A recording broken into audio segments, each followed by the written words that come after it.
ஓம் சக்தி. என் அன்பு தங்கமே, உன்னை விட்டு பிரிந்து வேறு ஒரு உறவுக்காக சென்ற உன்னுடைய துணை இப்பொழுது உன்னை தேடி ஓடோடி வரப்போகின்றார். ஏனென்று சொல்கின்றேன், முழுமையாக கேள் தங்கமே.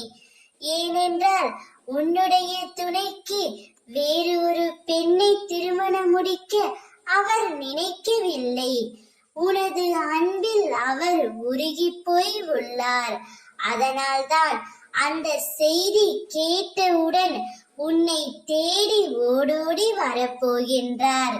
தான் செய்த தவறை உணர்ந்து உன்னிடம் காலில் வந்து விழுந்து மன்னிப்பும் கேட்கப் போகின்றார்.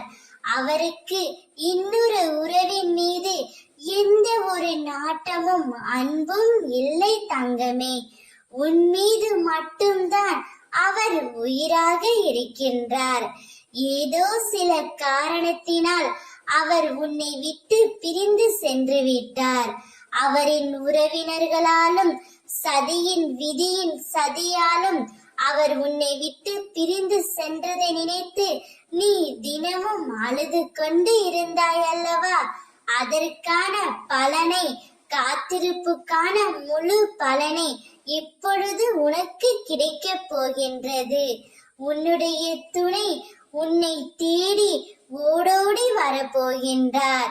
அவர் உன்னுடன் இணைந்து வாழ வேண்டும் என்று மிகவும் ஆசைப்படுகின்றார். அவரை ஏற்றுக்கொள் என் செல்வமே. என் பிள்ளையான உனக்கு அதுதான் மிகவும் அழகு. வாழ்க்கை என்பது விட்டு கொடுப்பதில் தான் உள்ளது. விட்டு கொடுத்து வாழ பழகு. ஓம் சக்தி.